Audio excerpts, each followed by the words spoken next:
안녕하십니까, 구조대장입니다.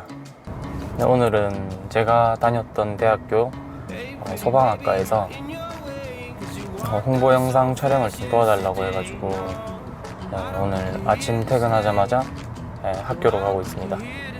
오늘 또 영상을 찍으려고 하는 이유는 홍보 영상 찍는 거를 영상에 담고 싶기도 하고, 또 오늘 당근복이나 정복을 입을 것 같아가지고 그래서 영상을 찍으려고 합니다.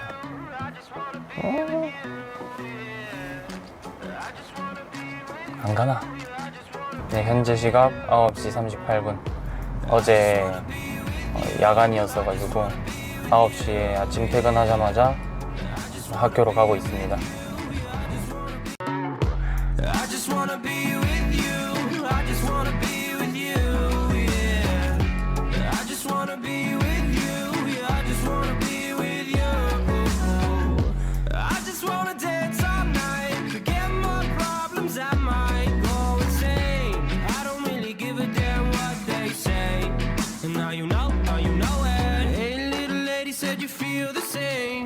네, 이제 도착을 해서 옷을 갈아입고 가보겠습니다.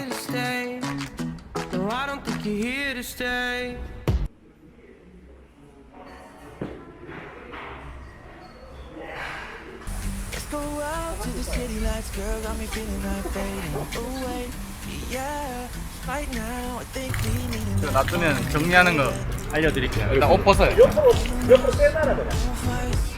쓸지 안 쓸지 모르겠는데. 네.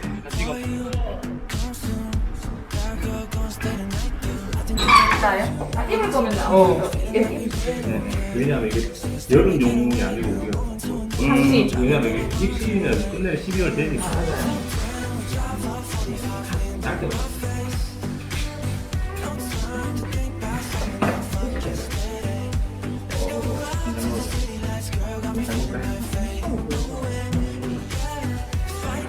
이거 찍으면 정보를 가져온 거예요? 네. 근데 잠그는 게 더 있어 보일 것 같긴 해요. 그래요? 단정함이. 뜻이 없나? 진짜 좋아 보여요. 어약도 같죠? 그래서 김영문화대학교 소방학년 안전과에 아빠는 빼고. 아빠는 빼고 있어요.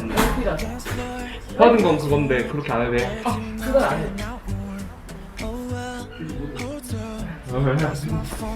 피부 좋아 보이고 괜찮아요. 네, 해볼까요? 정면 보시고요. 왜 꼭 대명사가 되어야 할까요? 꼭 김영문화대학교에 하나요? 초록색이 할까요로 가는 게 좋긴 좋을 것 같아요. 왜 꼭 대명사가 되어야 할까요? 시작. 왜 꼭 김영문화대학교에 할까요? 괜찮은데. 잠깐만요, 한 번만 더 보여주세요. 방금 트리셔는 괜찮았어요.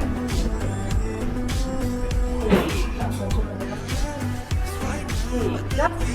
왜 꼭 김영문화대학교에 할까요? 네, 이걸로 쓸게요.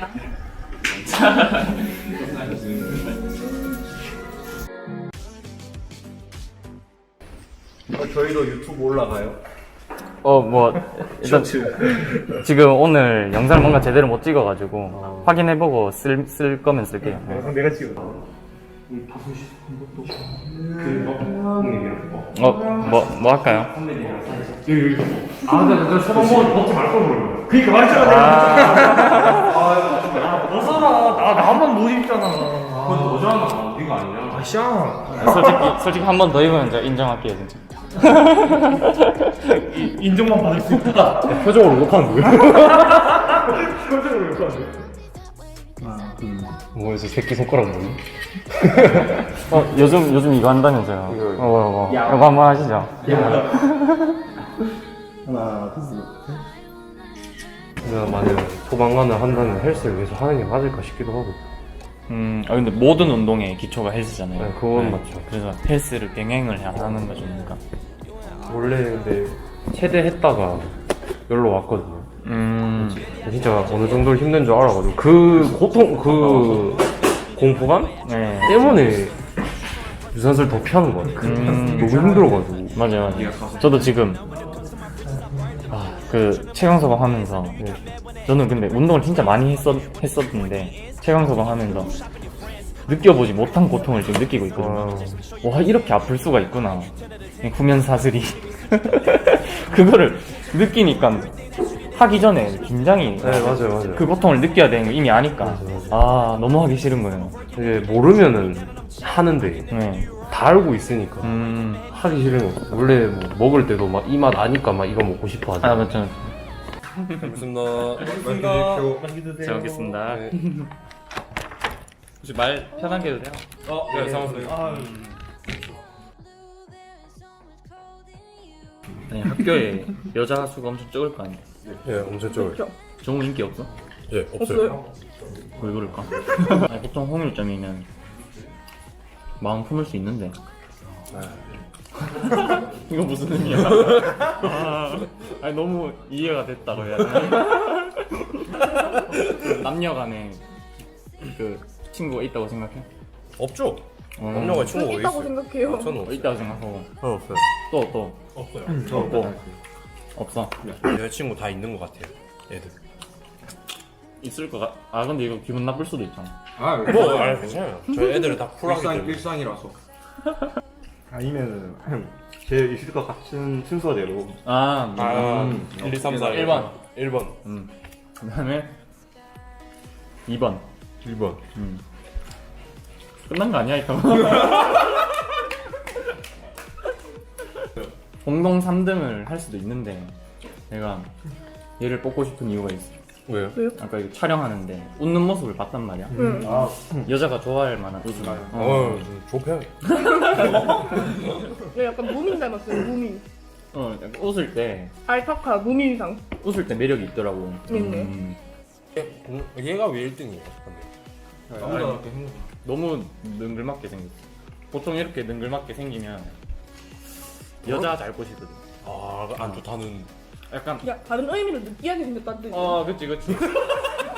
생기는. 헌팅 잘할 것 같은. 근데 얘 헌팅 진짜 못해요. 낯을 많이 가려서. 얼굴 한번 찍어도 돼? 애가 큰 애가. 헌팅 잘할 것 같은. 얘 저랑 말하는데 거의 3개월 걸렸어요. 3개월. 한 번만 봐줘. 요즘 뭐 학교 재밌는 거 없어? 없어요. 없어요. 아니, 축제는 했다니. 아니요. 네, 체육 배대, 때. 배대. 저희 학교에서 하죠. 축제 없고. 저희는 축제 있는데 작게 한다고 하긴 하는데 그때 저희가 없어요. 저희가 없어요. 군대 가야 돼서. 축제하고 있거든. 그래서 어제 3위 봤어. 우리 사이버스. 못 봤어. 아니, 사람 뭐 터지더만 사진 보니까. 네. 그 강창까지 줄 계속 그 저희 계대 학식당 있잖아요. 거기서부터 강창역까지 줄 수 있었어요. 여자 커피 마실래? 안녕하세요. 그럼 알어. 어디서 시켜야 되지? 내가 시... 배달로 할 거예요? 시키면 내가 돈 줄게. 잘 살게. 한판 보자. 교수님들 안 사오냐? 사야겠지. 물어볼까? 제가 물어보고. 내가 물어봐야지. 내가 사는데. 네. 기다려. 교수님 혹시 커피 드시겠습니까? 제가 내가 쏠게. 애들한테 커피 저 애들한테 커피도 좀 살라고 하는데. 그 애들한테 뭐 쏘세요. 애들한테 애들한테 쏘고 우리 알아서 먹을게. 니 돈 많아. 교수님 건 내가 쏠게. 아, 감사합니다. 좀 아이스 아메리카노로. 진짜? 네네.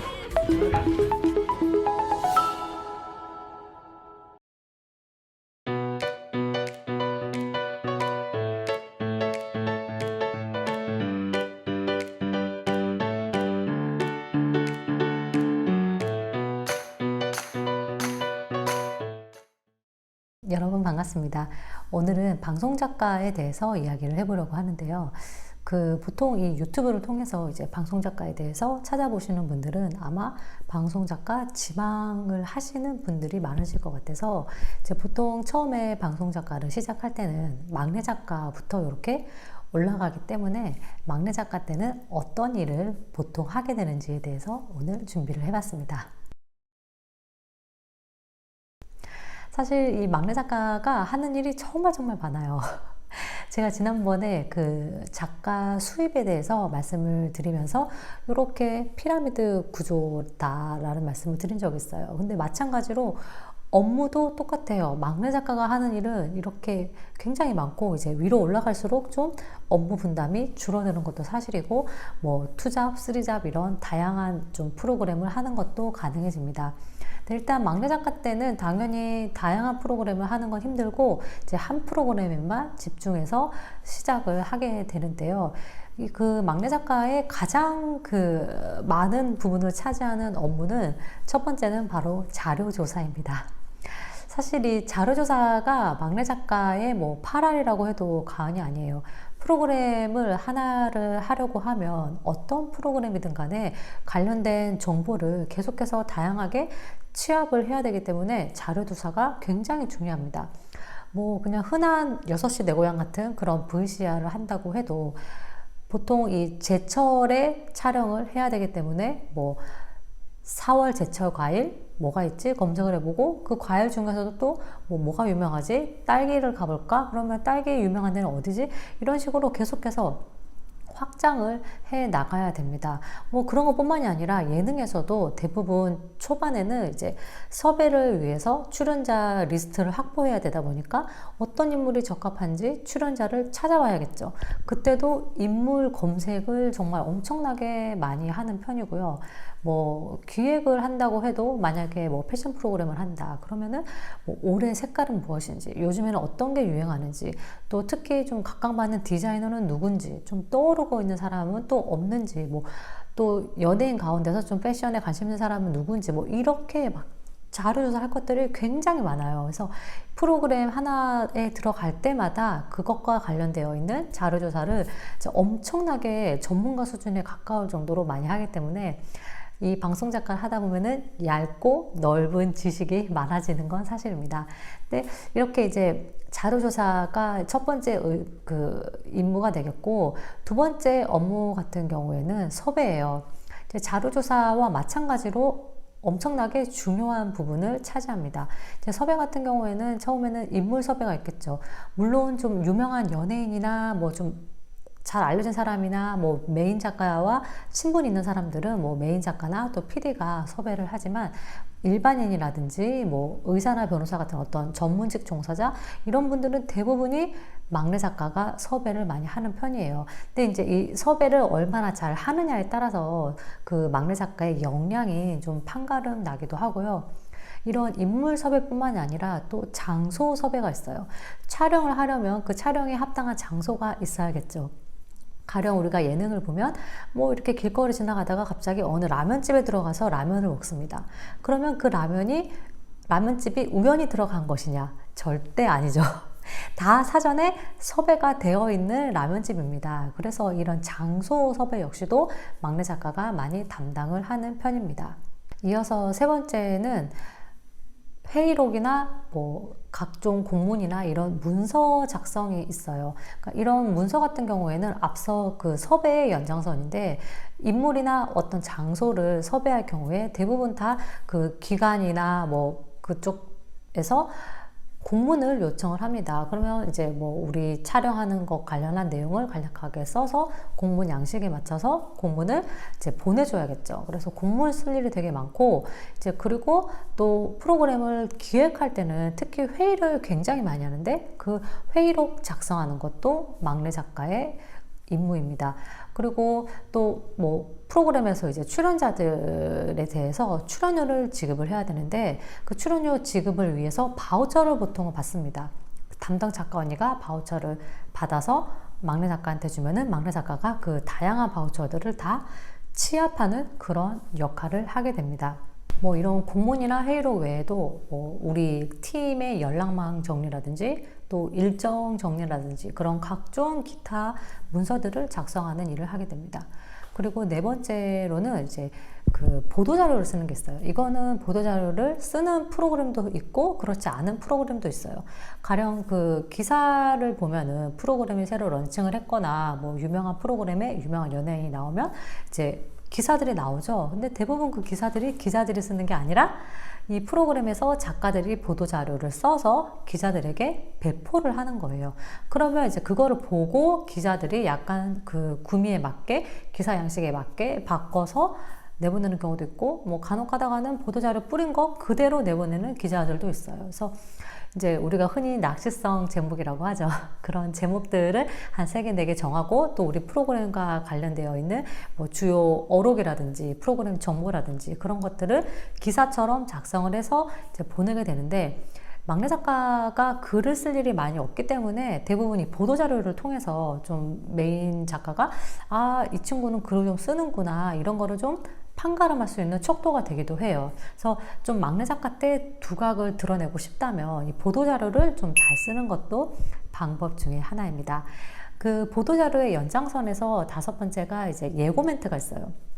그 예고 멘트도 마찬가지로 쓰는 프로그램이 있고 그렇지 않은 프로그램이 있기는 합니다. 근데 이제 쓰는 경우에는 대부분이 이제 위에 언니들이 썼던 내용들을 보고 내가 간추려서 좀 말맛을 살려서 간결 명료하게 우리 프로그램에 대한 예고편을 쓰고 이제 짧게 들어가는 자막도 함께 작성을 하는 편입니다. 그래서 보도자료와 예고 멘트가 좀 막내 작가가 글을 그래도 좀 쓸 수 있는 그런 창구인 것 같기는 해요. 다음으로는 프리뷰가 있습니다. 프리뷰 역시도 좀 하는 프로그램이 있고 하지 않는 프로그램이 있는데, 뭐 다큐멘터리 같은 경우에는 프리뷰 할 게 너무 많아서 그 프리뷰어를 쓰기도 합니다. 이제 프리뷰라는 게 PD가 영상을 찍어온 거를 글로 옮기는 작업인데요. 이제 영상 찍은 걸 다 볼 수 없기 때문에 이 프리뷰를 보고 이제 어떤 것들이 중요한 멘트인 건지를 좀 찾아내서 그거를 보고 이제 편집을 보통은 많이 하는 편이에요. 근데 이제 교양은 좀 프리뷰를 많이 하는데 예능 같은 경우에는 프리뷰를 하지 않는 경우도 꽤 많아서 이거는 프로그램에 따라서 좀 다릅니다. 근데 할 때 주의사항은 의역을 하면 안 된다는 거예요. 물론 이 말을 똑바로 표준어에 맞게 쓰는 거는 당연하겠지만은 그렇게 들리지 않는데 내가 그렇게 말했다고 약간 의역해가지고 그렇게 말을 적어버리면 이거는 올바른 프리뷰가 아니기 때문에 오히려 잘 안 들리면은 가로에서 잘 안 들린다라든지 뭐 명확하지 않다라든지 써주시는 게 좋지, 굳이 내가 그거를 막 의역해서 바꿔서 쓰는 거는 좋지 않습니다. 이 프리뷰 이제 다음에 또 할 일이 큐카드 쓰는 거랑 프롬프터가 있어요. 큐카드는 이제 스튜디오에서 촬영을 하는 경우에는 대부분 다 큐카드가 있죠. 그래서 이 큐카드 양식에 맞게 이제 원고를 잘라서 이렇게 붙이는 역할을 합니다. 그래서 아무래도 MC가 단독일 때가 좀 좋고 쓰는 양이 작으니까 뭐 MC나 뭐 패널들이 좀 다양하게 많으면 큐카드 작성하는 것도 시간이 걸리기는 하죠. 그 다음에 이 스튜디오 같은 경우에는 또 프롬프터가 있을 수 있어요. 뭐 이거는 어렵지는 않아요. 그냥 그 통 대본을 이 프롬프터 양식에 맞는 파일에 집어넣기만 하면 되는데, 이제 보통 그런 업무도 막내 작가가 많이 하는 편이고, 대본 취합도 막내 작가가 해요. 그러니까 이게 여러 가지 코너들이 있는 프로그램들이 있죠. 그러면 각 코너 작가가 있을 거예요. 그럼 그 코너 작가들의 대본을 다 모아가지고 이제 하나의 큰 통 대본으로 취합을 하는데, 그때 이제 대본 취합도 하고 뭐 오타나 맞춤법 검사를 하게 됩니다. 아무래도 방송은 특히 자막 같은 경우에는 이 맞춤법이 굉장히 중요하기 때문에 뭐 오타 체크를 꼭 마지막에 이제 막내 작가가 대본을 취합하면서 하게 됩니다. 마지막 업무는 이제 방송이 나간 뒤에 시청률 체크가 있어요. 이제 보통은 이 막내 작가가 시청률을 받아서 이제 팀원들에게 뿌리게 되는데요. 뭐 이거는 그냥 카톡으로 보통 이렇게 남기는 편이라서 그렇게 어렵지는 않은 그런 업무입니다. 뭐 사실 이 밖에도 이제 잡다하게 막 내가 생각하지도 못한 일들이 되게 많아요.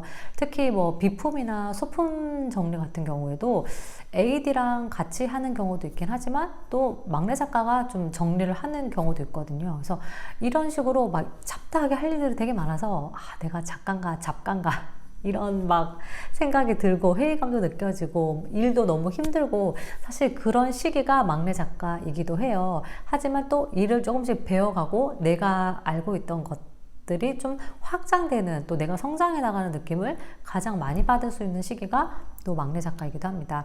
특히 이때는 뭐 여러 가지 일들을 꼼꼼하고 빠릿빠릿하게 처리하는 것도 중요하고 또 특히 좀 아이디어가 좋은 친구들 같은 경우에는 뭐 다음에 메일 언니가 다른 프로그램을 할 때 또 같이 하자고 할 수도 있고 뭐 PD들을 뜰 수도 있기 때문에 이제 특히 회의할 때 좋은 아이디어, 통통 튀는 아이디어를 좀 적극적으로 개진해 주면은 좀 앞으로 성장할 수 있는데 도움이 되지 않을까라는 생각이 들고요.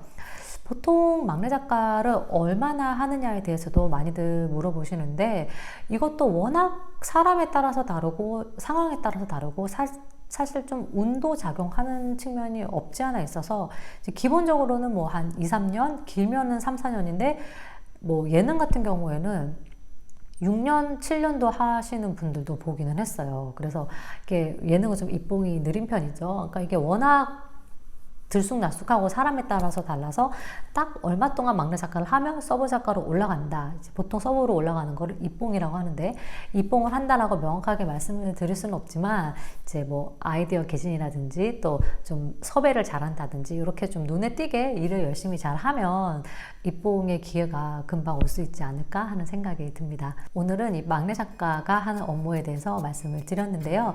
뭐 이 밖에도 또 궁금하신 사항들 있으시면은 댓글 남겨주시면 제가 아는 선에서 답을 해드리도록 하겠습니다. 추스!